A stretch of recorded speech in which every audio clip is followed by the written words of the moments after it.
here at Horse&Pony Gallery in Berlin. We have the show mainly from AWOL. It's a mixture of artists from LA, Berlin, and Mexico City. One artist we'll show you. So coming to our right, we're going to rotate around the room, starting with this one.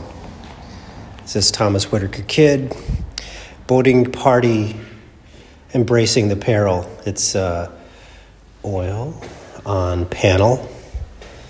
Thomas paints from reveries of dreams and daydreams and memories to comprise these fantastical arrangements, sort of loosely rendered into abstract figuration, but indicating something really phenomenological and real, like a tidal wave overcoming a small boating party.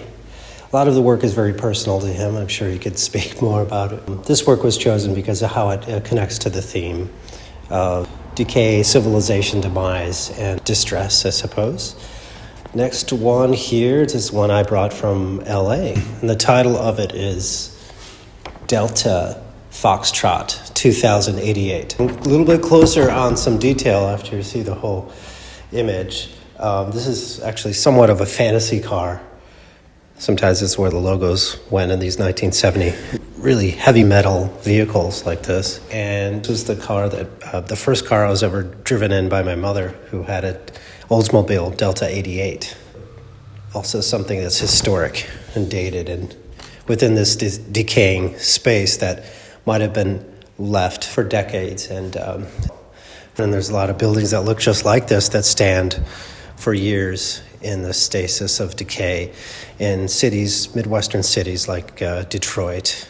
Also noticed as, if you are paying attention to the little details, the Chicago Tribune paper here. So it's kind of a biographical compilation of narratives and culture war situation where things are being pushed and pulled to death, and we have a numbing of memory. The exhilaration part's coming from the chandelier. And by the way, in Horse and Pony, we have some of the remnants of deep past used to have a chandelier there attached. And this neighborhood has a lot of Turkish, Mediterranean food stores, and it could double with hanging meat from those things to serve daytime lunch customers. So there's a lot of uneven surfaces, funkiness to the walls and the tile that we all knew going into this exhibition that we'd be challenging and adding to the existing architecture. So that's that work, and we're going clockwise. This artist is Ricardo Sierra. He's from Mexico City, and this is called Flow Series, number 4 through number 9. Individual acrylic and ink paintings on panel.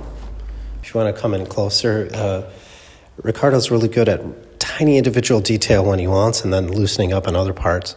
He does AR and VR, melange or mixed media versions of this that you actually put on a helmet to see in 3D space. So he mixes technology often with his work. And in fact, Ricardo and I collaborated in Mexico City for a show. Okay. Now we're going to this great tapestry by Kata Unger. And Kata Unger is a Berliner. She was born in East Berlin, and she's the creator of a lot of this wonderful fiber art and imagistic tapestries. And we visited her studio, which was amazing in itself, being as how would she know what the images are as they're developing. So she has a system, part of which she's keeping to herself. It's pretty fascinating how organic, yet how specific some of the imagery are. And this is titled Plasma Wave. Okay, then we're going to rotate to the right a little bit more clockwise. This is LA artist Mariam Alcantara. And these are very classic LA scenes around the neighborhood.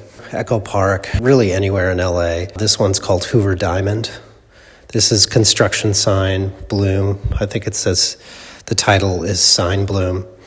This one's titled Private Garbage and the 101. And from the distance of creating this cohesive image that looks almost drawn, and then when you come in closer, you can see the labor that goes into creating this needlepoint and the nature of that kind of labor, which becomes conceptually part of its creation and meaning. All right, and now we're going to head to the lower level, which is the continuing exhibition downstairs. So just be careful. This is a steep German decline. This one is of mine, and the title of it is Dissonant Couple Carnations. There's also little flowers here growing that looks like carnations. This look on their face, which is kind of indiscriminate, is to create a mystery of what they're doing and standing in front of this war-torn looking environment. Okay, now we're going to move to this next light box. It's called Bombay Beach, and it's a photograph of the area near the Salton Sea, near Los Angeles. And we're going into the last basement annex of painting. This one's called Bruno, Bruno, of Andrew West. Oil on linen. And you can come in close for some detail. You can see how it's scraped and shaped, taped, cut edges to make that form. And Andrew West makes work based on features of older storefront signs and signs of old businesses that lay fallow, and he interprets them abstractly to create these particular shapes, and that's where he gets the name. Bruno is actually a name of a street in Los Angeles that probably is more little known than some of the other famous streets. To the right here are two more of Thomas Whittaker Kidd. The one on the left is called Love, and it's quite thick impasto application of the paint. If you go close, you can see he paints in the same very explosive way sometimes, yet clings to the dreamy image simultaneously, some parts being more rendered than others. Color is equally as important as to him as to me to create a certain emotion. The last work here is the second series of 4 from Alcantara. Freeway sign. The next one's called Wires. The next one's called Shoes. And the last one, the bottom one, Magenta, is called Barricade. All right, come up back upstairs, and we'll go up the stairs and out and back to the front of the building, and then we'll maybe... And here's the street. It's in this area near Tempelhof.